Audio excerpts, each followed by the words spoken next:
Well, good morning, folks. Welcome to our first ever Pride at the Capitol.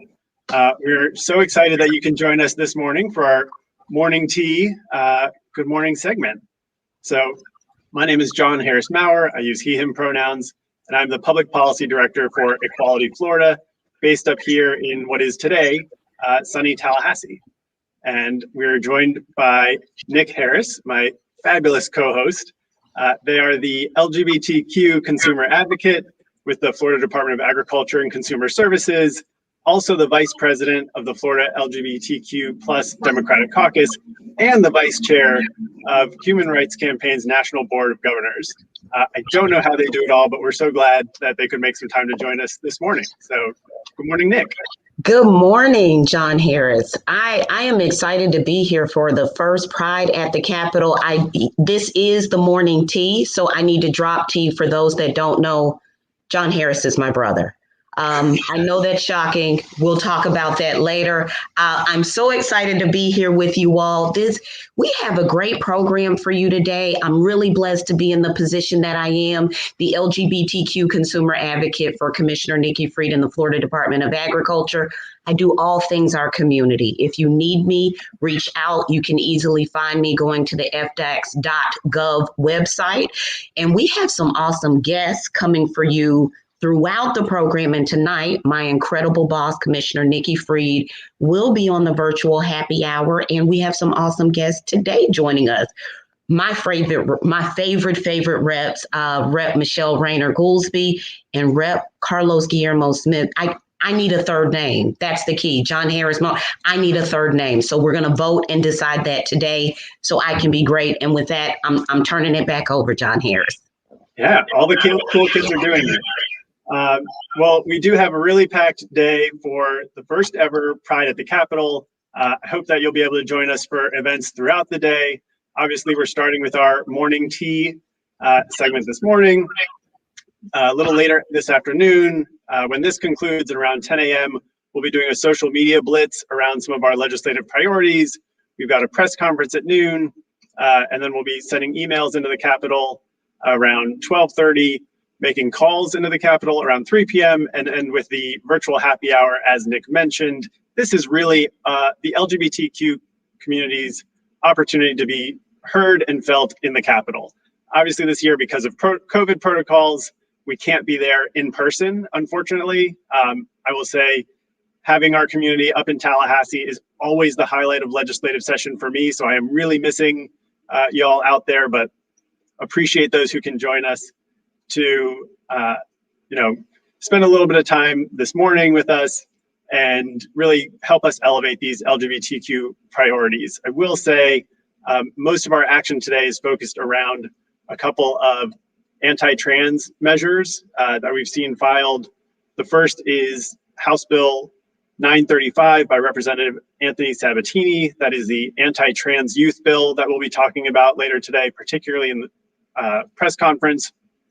And then also a pair of bills, the trans sports bans. So that is House Bill 1475 by Representative Kaylee Tuck and Senate Bill 2012 by Senator Kelly Stargel. We know that many of us don't know what it is like to be a trans young person, but they all certainly deserve our love and support and not to be ostracized and kicked out of things like team sports, where they learn incredibly important life lessons for things like teamwork, determination, and all sorts of skill building and leadership. So we're going to be focusing a lot on that today.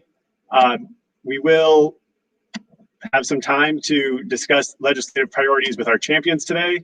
And this morning, we're very excited, as Nick mentioned, to be joined by Rep. Michelle Rayner Goolsby and Representative Carlos Guillermo Smith. And we also have some partners that we're really appreciative are helping us execute the first ever Pride at the Capitol. Nick, if you want to name some of our partners. I am happy to name our partners. So we really want to thank HRC, Human Rights Campaign, One Orlando Alliance, St. Pete Pride, really excited about that. Planned Parenthood, Orlando's LGBTQ Resource Center, the center, ACLU of Florida, and FL Now. These are just a couple of the terrific partners that we get to work with, not only today, but throughout legislative session. There are a number of LGBTQ priorities. I obviously mentioned some of our primary top concerns for the community around the anti-trans bills, but these partners are also the ones who stand as part of our community or shoulder to shoulder with the community in the Capitol on things like hate crimes legislation, banning the gay and trans panic defense, and a number of other priorities, including in our HIV space, where we're seeing a lot more action and really desperately needed movement to modernize Florida's HIV laws and to improve access to some of our treatments and developments that help people take control of their own sexual health and improve public health as a whole. So John, again, we really... I have a question for you. For people listening, how will we share throughout the program ways in which they can get involved and help and make sure their voices are heard?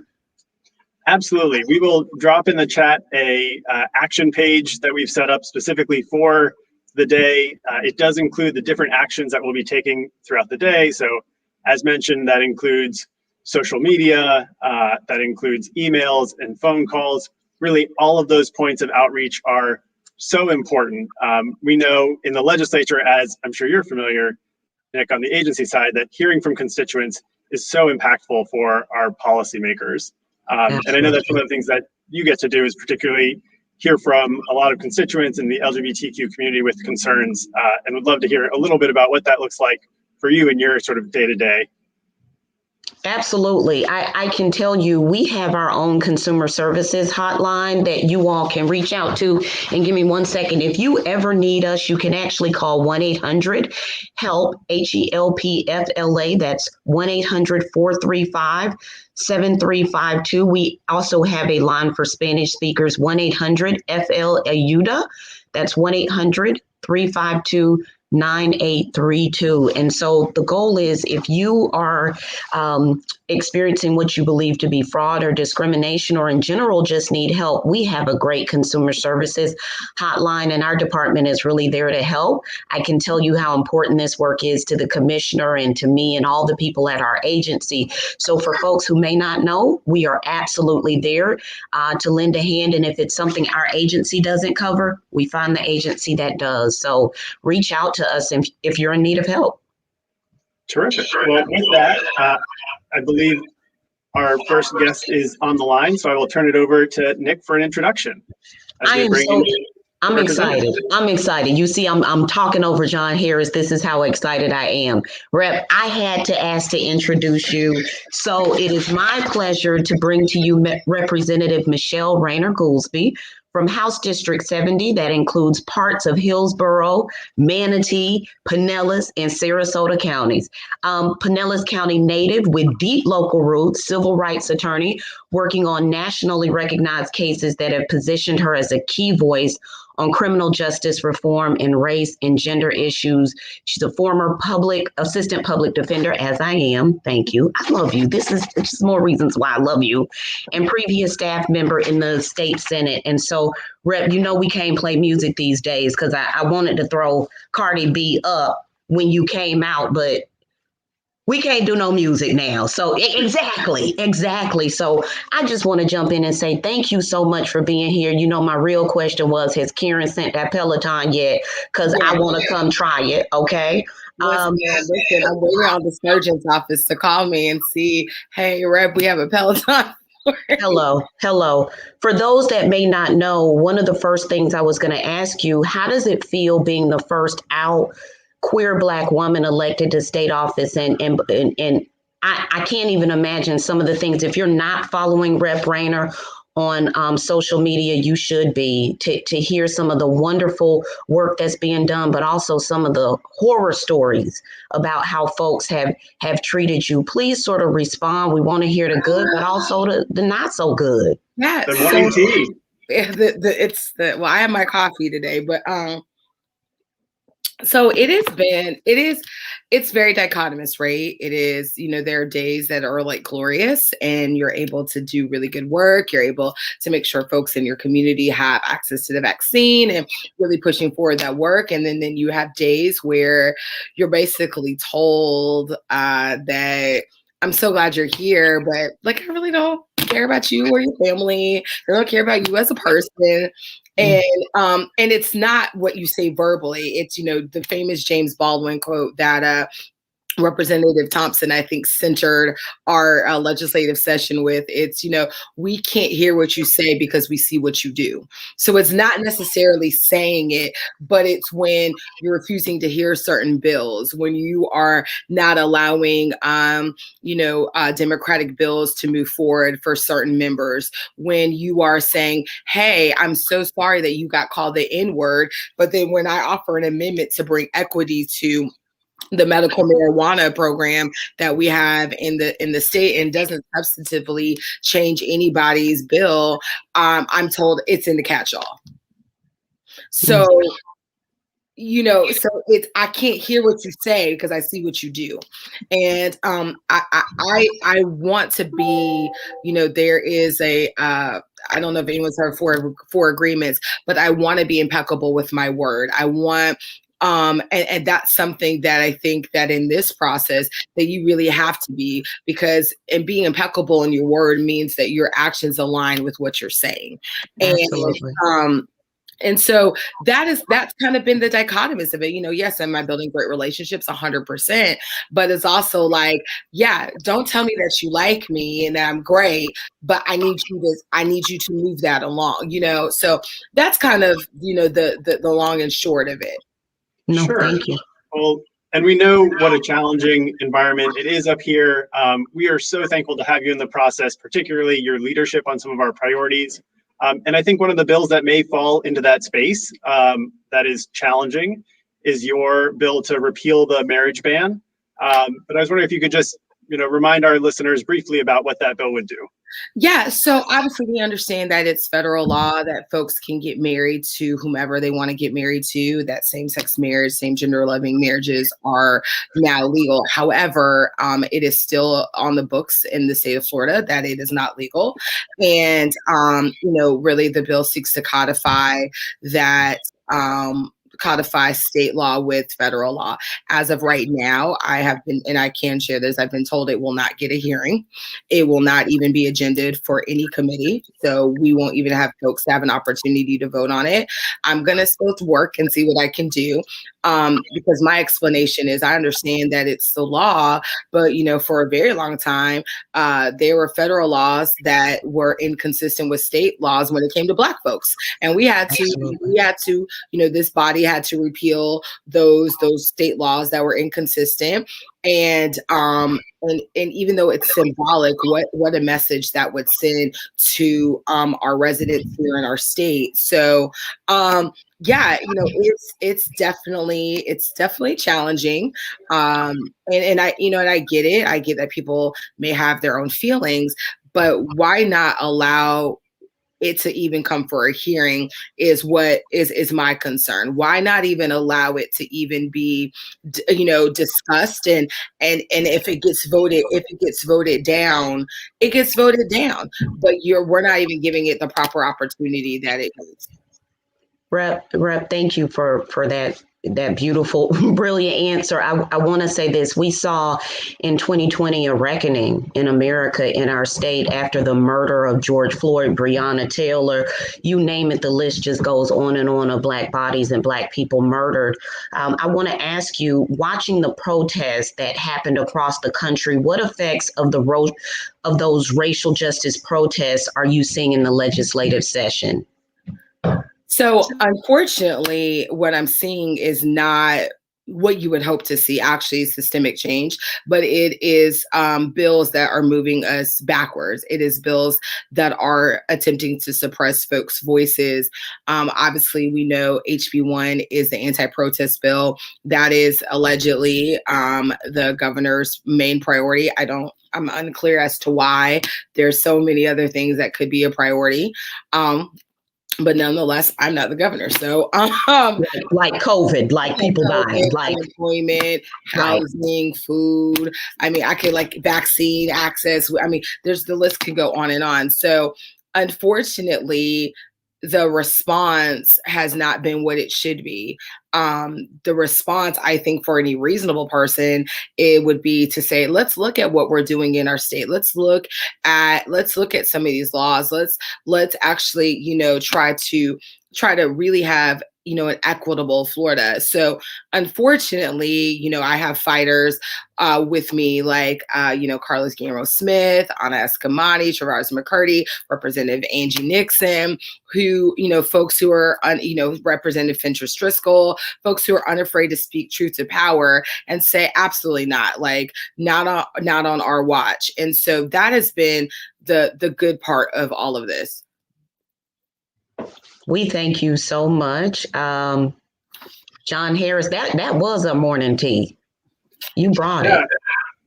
We appreciate it so much, Representative. We know you're doing great work, particularly on some of those criminal justice fronts. I know you've also got a bill around qualified immunity. I don't know if you have a minute that you can tell us about that. I know you're also preparing for committee this morning. So me and Rep Smith have a committee at 9:30. So essentially, real quickly, in qualified immunity, it's really to kind of back us out of that good faith exception. So a lot of times, if there's especially where we see more so a shooting with law enforcement or some type of incident with law enforcement with a civilian, they can have cover as long as they say I acted in good faith. And so this bill seeks to remove that and allows people to go through the process of an actual, hearing, trial, discovery, all of those things. It was quite interesting. Senator Jones is sponsoring it in the Senate. I was told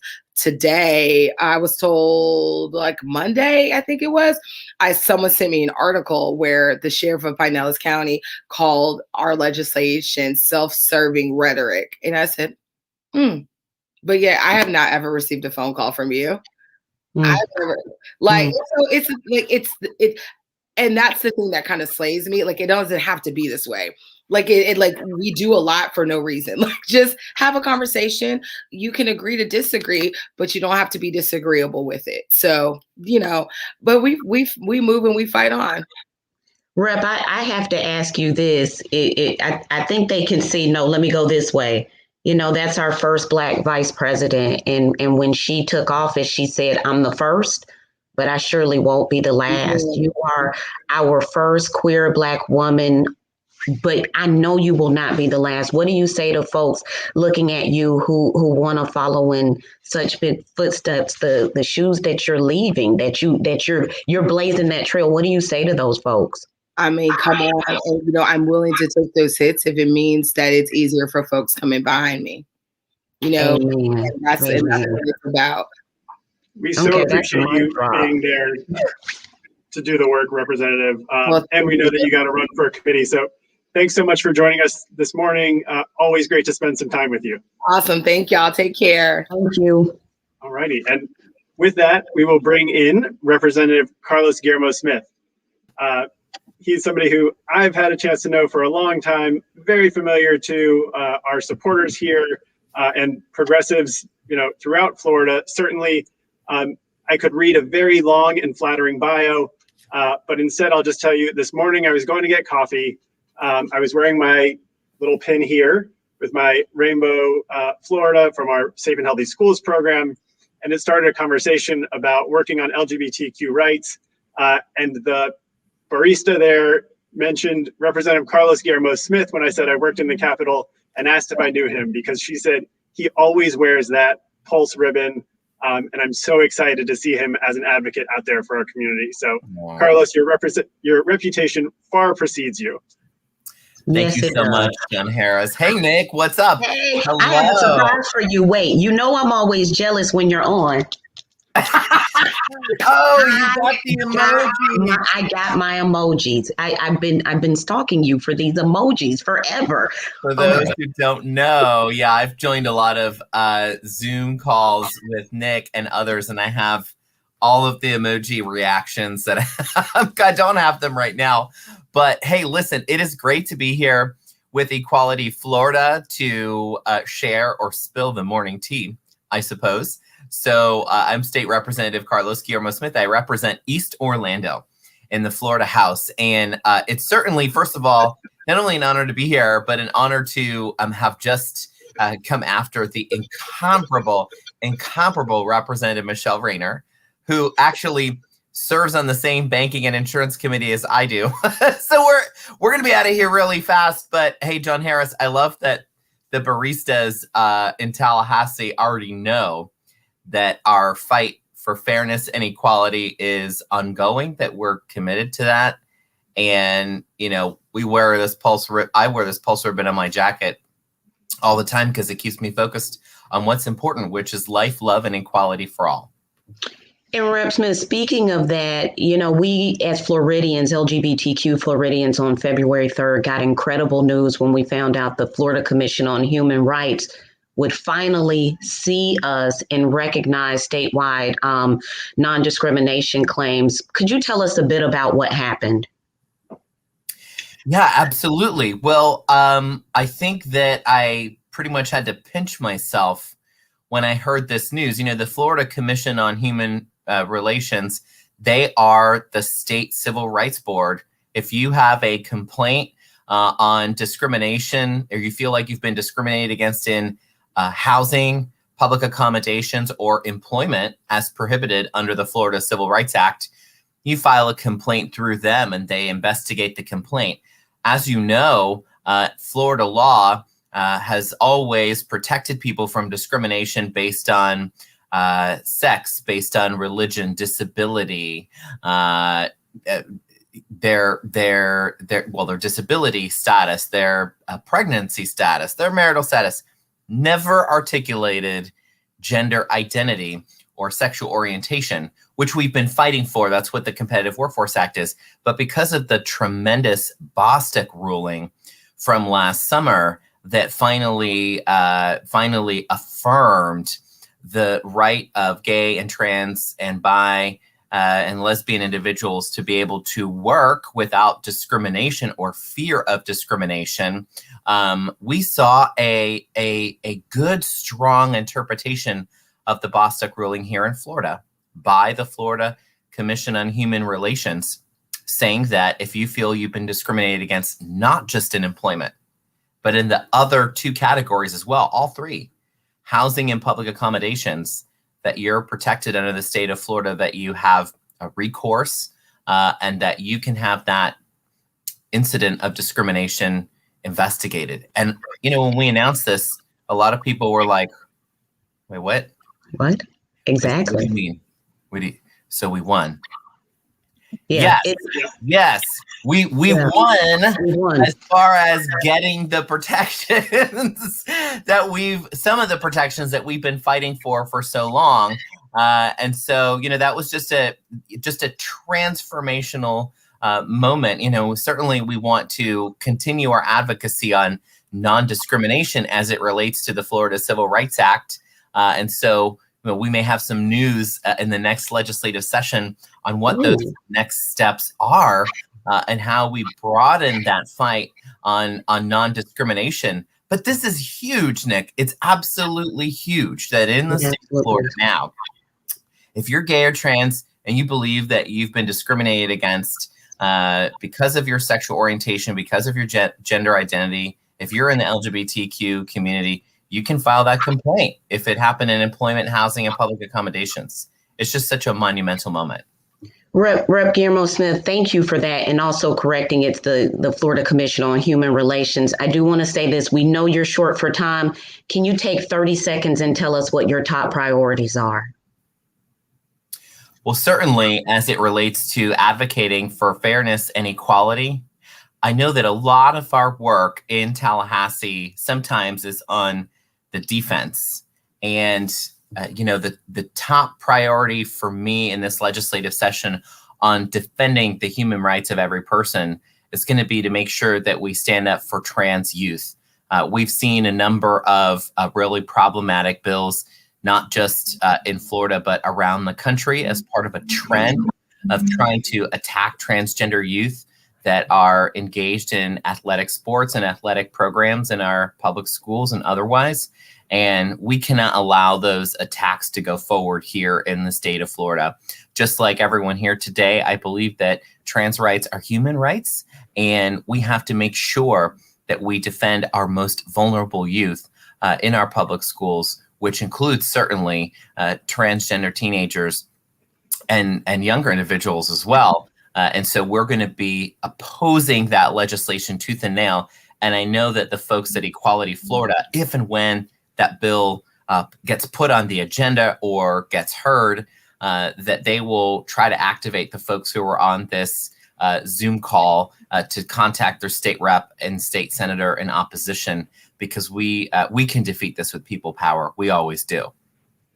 Well, we know you've been doing an incredible job helping to shift the conversation up here in Tallahassee that paves the way for things like the Florida Commission on Human Relations movement, and helping us build the movement to push back against those anti-trans bills. So we also know that you are running the committee. So thanks so much for taking a little bit of time to join us this morning, Representative. Always a pleasure and an honor to share some space with you. G2G, you gotta go. Thank you so much. Thank you, Equality Florida. Thank you, Nick. Thank you, John Harris. I'll see you all later. Absolutely. Thanks, Fred. And thanks to those of you who are joining us. I see Todd, Denise, some others in the comments. We appreciate you all tuning in with us this morning. And next, but not last, we want to bring in Wes Davis and Yordanos Mola from Equality Florida's field team. Today is all about taking action, and these are some of the state's top leaders on helping to mobilize the LGBTQ community here. So with that, we'll turn it over to Wes and Yordanos. Thank you so much, John Harris and Nick. And what a great lineup so far. We've had Rep. Michelle Rayner, we've had Rep. Carlos Guillermo Smith, and now you have the illustrious field team at Equality Florida. But my name is Wes Davis. I'm Equality Florida's field director. My pronouns are he, him, his. I'm based in, right now, sunny, not as cold as what it used to be last weekend, downtown Orlando. Yordanos, you want to do a quick intro before we dive in? Yes, hi everyone. My name is Yordanos Mola. I use she, her pronouns, and I'm the Deputy Field Director at Equality Florida.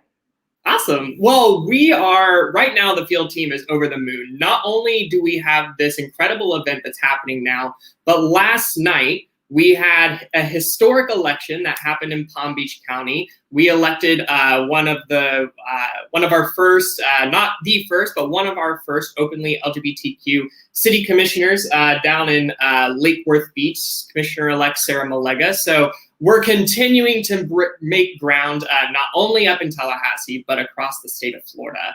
But let's talk about what's happening. As everyone knows who's been around Equality Florida, every year we do our Lobby Days program.